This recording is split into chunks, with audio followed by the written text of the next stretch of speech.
జనసేన అధినేత పవన్ కళ్యాణ్ ఫోకస్ మారబోతుందా? ఇప్పటి వరకు ఏపీ పైన ఫోకస్ పెట్టి 100% స్ట్రైక్ రేట్ తో పోటీ చేసిన అన్ని స్థానాలు గెలుపొందిన జనసేన పార్టీని తెలంగాణలో విస్తరించాలని పవన్ నిర్ణయించుకున్నారా? తాజాగా తెలంగాణలోని అన్ని కమిటీలు రద్దు చేసి కొత్త కమిటీల వైపు పవన్ ఎందుకు అడుగులేస్తున్నారు?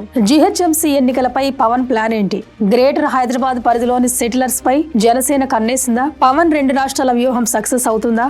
ఏపీ కూటమి సక్సెస్ ఫార్ములా తెలంగాణలో జరిగే గ్రేటర్ ఎన్నికలపై ప్లాన్ ఆఫ్ యాక్షన్ అమలు చేయబోతున్నారా అంటే రాజకీయ విశ్లేషకుల నుంచి అవుననే సమాధానమే వస్తుంది. జనసేన అధినేత పవన్ కళ్యాణ్ ఇప్పటి వరకు ఏపీలోనే ఫోకస్ పెట్టారు. 2024 ఎన్నికల్లో పోటీ చేసి అన్ని స్థానాల్లో గెలుపొంది కూటమిలో కీలక నేతగా ఎదిగి డిప్యూటీ సీఎం గా బాధ్యతలు నిర్వర్తిస్తున్నారు. మొన్నటి వరకు ఏపీలో జనసేన పార్టీని బలోపేతం చేయాలని భావించిన పవన్ ఇకపై ఏపీతో పాటు తెలంగాణలో కూడా పార్టీ బలోపేతంపై ఫోకస్ చేసేందుకు పార్టీ అడుగులు వేయబోతున్నట్టు తెలుస్తుంది.